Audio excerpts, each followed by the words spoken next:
नमस्कार मित्रों, ज्ञानशाला एकेडमी में आप सबका स्वागत है। अब हम इस लेक्चर में आधुनिक भारत के इतिहास की शुरुआत करेंगे। आधुनिक भारत के इतिहास में जो यूपीएससी का जो सिलेबस है और जिस प्रकार से प्रश्न आते हैं उसमें हमें मुख्यतः पढ़ना क्या होता है, क्योंकि इस बात पे हमेशा विवाद रहता है कि आधुनिक भारत का इतिहास कहाँ से शुरुआत मानी जाए। तो कुछ लोग 1707 से मानते हैं जब औरंगजेब मर जाता है, तो कुछ लोग 1757 से मानते हैं जब प्लासी का युद्ध अंग्रेज जीतते हैं। लेकिन इस विवाद में पड़ने की जरूरत नहीं है। हमें मोटा मोटा भारत में यूरोपियंस के आगमन को समझना है, उसमें खासकर ब्रिटिशर्स को। और आधुनिक भारत के इतिहास में हमें मुख्यतः यही देखना है कि ब्रिटिशर्स भारत में आ रहे हैं, भारत में शासन कर रहे हैं, पूरे भारत को वो किस प्रकार से अपने अंडर में ले रहे हैं और पूरे भारत में किस प्रकार से उनकी सत्ता स्थापित हो रही है। और उसके बाद ब्रिटिशर्स ने भारत में अपनी सत्ता को स्थापित कर लिया तो भारतीयों ने किस प्रकार से प्रतिक्रिया की, जिसे भारतीयों का स्वतंत्रता संघर्ष कह सकते हैं। और जब भारतीयों ने वो जो स्वतंत्रता संघर्ष किया तो उसका प्रतिवाद ब्रिटिशर्स ने कैसे किया। इन दोनों के बीच में जो संघर्ष चलता रहा भारतीयों और ब्रिटिशर्स के बीच में, यही हम पूरे आधुनिक भारत के इतिहास में पढ़ते हैं। हालांकि ब्रिटिशर्स जब भारत में आए तो उन्हें भारत में अपनी पकड़ मजबूत करने तो भारतीय राजाओं से तो युद्ध करना ही पड़ा, साथ ही अन्य यूरोपीय शक्तियों के साथ भी अंग्रेजों को संघर्ष करना पड़ा, चाहे वो पुर्तगाली हो, डच हो या फ्रेंच। तो अगली चीज, हम आधुनिक भारत के इतिहास में अंग्रेजों की उस रणनीति को भी हम समझने का प्रयास करते हैं जिसके आधार पर उन्होंने भारत में अपनी सत्ता को स्थापित किया। अगर उनकी रणनीति की बात की जाए तो युद्ध और संधि उनकी महत्वपूर्ण रणनीति थी। यानी जब अंग्रेज खुद को मजबूत पाते थे तब युद्ध को वरीयता देते थे, और जब कमजोर पाते थे तो संधि की ओर झुक जाते थे। ये आप हमेशा देखेंगे, चाहे वो टीपू के साथ अंग्रेजों की रणनीति रही हो, चाहे वह मराठों के साथ रही हो। मतलब पहले मारते थे और बाद में बचने बचाने का नाटक करते थे। यही अंग्रेजों का पूरा चरित्र था। अंग्रेजों ने इस मेथड का प्रयोग भारतीय राज्यों को जीतने में तो किया ही था, बाद में आंदोलन, भारतीय स्वतंत्रता आंदोलन के वक्त भी स्वतंत्रता आंदोलन को कमजोर करने में भी इसका प्रयोग किया था। और अंग्रेजों की ये मक्कारी कह लीजिए या समझदारी कह लीजिए जिसने उनके शासन को मजबूती प्रदान की थी, उसी समझदारी का प्रयोग भारत के भी एक व्यक्ति ने बाद में किया और उस व्यक्ति का नाम था मोहनदास करमचंद गांधी। आगे हम यह देखेंगे कि भारतीय स्वतंत्रता संग्राम में गांधी जी ने यही रणनीति स्वतंत्रता आंदोलन के वक्त किस प्रकार अपनाई थी। पहले वो आंदोलन करते थे, फिर आराम करते तो पुनः ऊर्जा जुटाकर आंदोलन करते थे। यही रणनीति लगभग अंग्रेजों वाली ही वो गांधी जी भी प्रयोग कर रहे थे। हालांकि इसे हम बाद में पढ़ेंगे। अभी हम यह देख लेते हैं कि ब्रिटिशर्स भारत क्यों आते हैं। पहली बात, ब्रिटिशर्स या कोई भी यूरोपीय शक्ति भारत आती ही क्यों है, क्योंकि आप ध्यान देंगे कि वो सभी यूरोपीय देश जिन्हें पहल उपनिवेशवाद का बुखार चढ़ा था, मतलब जिन्होंने पहल दूसरे देशों में जाकर उपनिवेश बनाने शुरू किए थे, चाहे वो पुर्तगाली हो, डच हो, फ्रेंच हो या फिर डेनिश हो, सभी भारत आए। तो उसका आखिर कारण क्या था?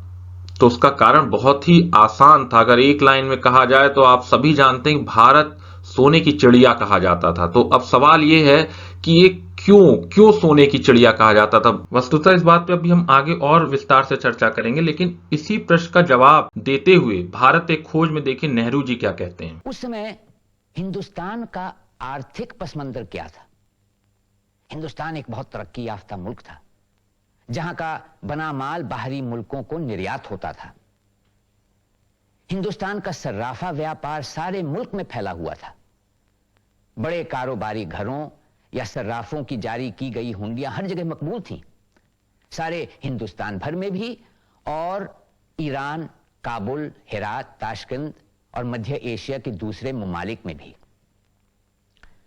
पूंजीवादी सरमाया पनप रहा था और गुमाश्ताओं, दलालों, बिचौलियों और आढ़तियों का एक पूरा सिलसिला वजूद में आया।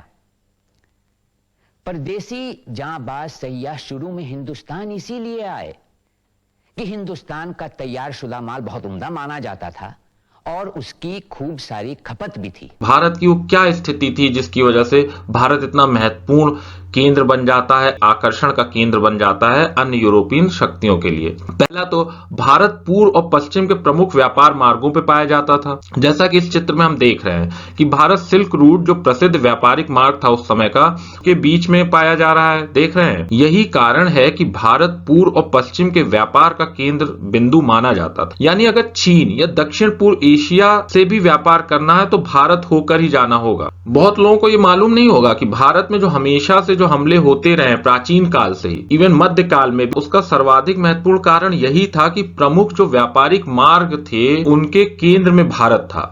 अगर आपने प्राचीन इतिहास और मध्यकाल इतिहास पढ़ा होगा तो देखा होगा कैसे उत्तरापथ एक महत्वपूर्ण व्यापारिक मार्ग बन जाता था। जैसे चाइना से आप आते थे बंगाल, फिर बंगाल से होते हुए अगर आप लाहौर से होते हुए अगर आप जा रहे हैं खैबर दर्रे होते हुए, तो वही उत्तरापथ था। तो वो जो रास्ता था वो प्रमुख व्यापारिक मार्ग था। दूसरा, अगर आप भारत के अंदर की बात करें तो बंगाल से होकर आप गुजरात में पहुंच जाएंगे और फिर गुजरात के बंदरगाह का प्रयोग करके आप समुद्री मार्ग का प्रयोग करते हुए विश्व के अन्य हिस्सों से जुड़ जाते थे। इसका मतलब यह था कि भारत प्रमुख व्यापारी मार्गों के बीच में आता था। और आज भी तो चाइना का सारा दर्द यही तो है कि भारत की जो हिंद महासागर में जो केंद्रीय स्थिति है वही चाइना की समस्याओं का बहुत बड़ा कारण है। और हमने पहले लेक्चर में बात की भी थी कि इतिहास हम पढ़ते इसलिए कि वर्तमान की समस्याओं को समझने और हल करने के लिए बहुत महत्वपूर्ण टूल देता है। अब मेरे ख्याल से आप मेरी बात को समझ पा रहे होंगे कि ये जो समस्या आज की भी हम आईआर में देखते हैं वो ऐसा नहीं है वो समस्या पहली बार आ रही है, वो समस्या पहले से भी थी और भारत के शासक या भारत की जनता उस समस्या के केंद्र में हमेशा से रही थी। दूसरी बात, इतिहास पढ़ते वक्त ये भी याद रखिए कि दो चीज बहुत महत्वपूर्ण होती है, एक तो कॉन्सेप्चुअल क्लैरिटी और कनेक्टिविटी। आप यहाँ ये भी देख पा रहे हो कि कैसे हम इतिहास की घटनाओं को वर्तमान की घटनाओं से जोड़कर दिखा सकते हैं, देख सकते हैं, उसी को कनेक्टिविटी कहा जाता है। क्योंकि नंबर आपके तभी आपको मिलेंगे जब आप ये कनेक्ट करके ये आप इतिहास पढ़ने की आप पद्धति डेवलप करेंगे। पुनः अपने टॉपिक पर आते हैं, बिकॉज कहां पर थे हम लोग कि I was making a point कि आखिर भारत सभी यूरोपीय शक्तियों के लिए आकर्षण का केंद्र आखिर क्यों बना हुआ था।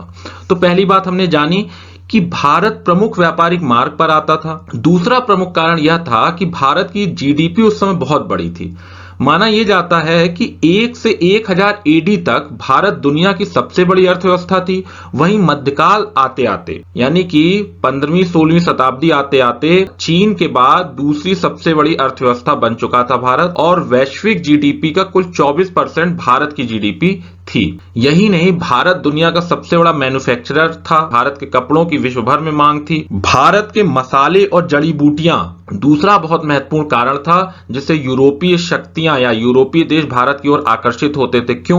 क्योंकि यूरोप का जो देश था वो बहुत अधिकतर साल के अधिकतर वर्षों में ठंडक वहां रहती थी, तो वहां पर काली मिर्च या हल्दी जैसी चीजों का प्रयोग करके उनके भोजन को प्रिजर्वेरेंट की तरह प्रयोग किया जाता है। यानी कि ये जो चीजें थी उनका प्रयोग करके भोजन को अधिक समय तक खराब होने से बचाया जाता था। इसलिए यूरोप में इन मसालों की बहुत ज्यादा बहुत महत्वपूर्ण जरूरत थी। तो ऐसे में भारत चूंकि इन मसालों और जड़ी बूटियों का स्रोत था, तो ऐसे में स्वतः ही भारत एक आकर्षण का केंद्र तो बन ही जाता है। साथ ही एक और महत्वपूर्ण चीज भारत में मिलती थी, वह थी सॉल्ट पीटर अथवा जिसे हम पोटेशियम नाइट्रेट कहते हैं। इसका प्रयोग गन पाउडर के निर्माण में किया जाता था और विदेशियों खासकर यूरोपीय शक्तियों के लिए बहुत बड़ा आकर्षण का कारण था, क्योंकि उस समय यूरोपीय शक्तियां, आप देख रहे हैं साम्राज्यवाद तेजी से फैल रहा है, यूरोपीय शक्तियां एक दूसरे से भी लगातार युद्ध में रत हैं। तो ऐसे में गन पाउडर का महत्व आप समझ सकते हैं कितना बढ़ गया था। चूंकि भारत पोटेशियम नाइट्रेट का एक महत्वपूर्ण स्रोत था, आपको पता होगा बिहार बंगाल वाले इलाके में बहुत ज्यादा इसका निर्माण किया जाता था। यह भी एक कारण था कि भारत विदेशी शक्तियों के लिए एक आकर्षण का केंद्र था। यहां तक तो आपको बात ये समझ में आ गई कि भारत आकर्षण का केंद्र क्यों था, लेकिन ये आकर्षण तो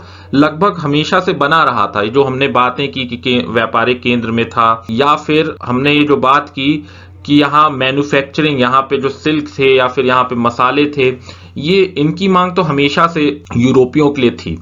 लेकिन वो क्या घटना घटी कि 1400 या 15वीं शताब्दी का अंत कह लीजिए या 16वीं शताब्दी के शुरुआत में बहुत तेजी से यूरोपीय शक्ति भारत की तरफ आने लगी। उसका कारण ये था कि 1453 में कुस्तुनतुनिया पर तुर्कों ने अधिकार कर लिया था।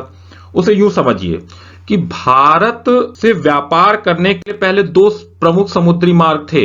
वो एक समुद्री मार्ग जो रेड सी से होकर जाता था और दूसरा जो पर्सियन गल्फ या फिर फारस की खाड़ी से होकर जाता था, और इन्हीं मार्गों के माध्यम से भारत का सामान यूरोप भी पहुंचता था। तो हुआ ये 1453 में कुस्तुनतुनिया पर तुर्कों ने जब अधिकार कर लिया तो ये सारे मार्ग तुर्कों के अधीन आ गए और उन्होंने यूरोप के व्यापारियों को अपने साम्राज्य से होकर जाने की सुविधा देने से इनकार कर दिया था। और वैसे भी इन मार्गों पे मुख्यतः अरब और वेनिस के व्यापारियों का एकाधिकार था। तो जब नए देश जो उभर के आ रहे थे, जैसे पुर्तगाल हो गए, स्पेन हो गए, वे एक अपेक्षाकृत कम जोखिम भरे मार्ग को ढूंढने का प्रयास लगातार कर रहे थे।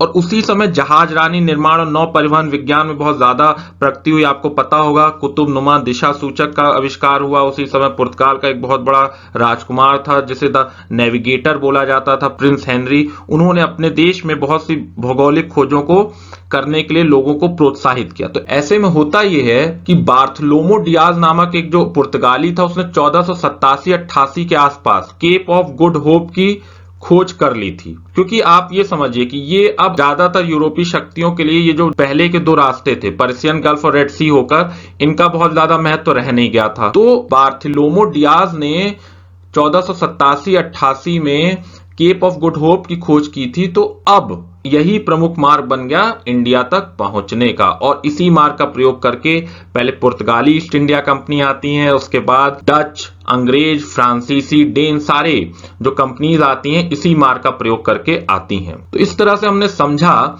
कि कैसे 15वीं 16वीं शताब्दी आते आते प्रमुख यूरोपीय शक्तियां भारत की ओर रुख करना शुरू कर देती हैं। आशा करता हूं इस लेक्चर में आपने समझ लिया होगा क्यों प्रमुख यूरोपीय शक्तियों ने भारत की ओर रुख किया था और बाद में भारत पर राजनीतिक सत्ता स्थापित करने का प्रयास किया था। अगले अध्याय में हम एक एक यूरोपीय देशों, यूरोपीय कंपनियों के बारे में विस्तार से थोड़ा जानने का प्रयास करेंगे। तब तक के लिए नमस्कार, जय हिंद।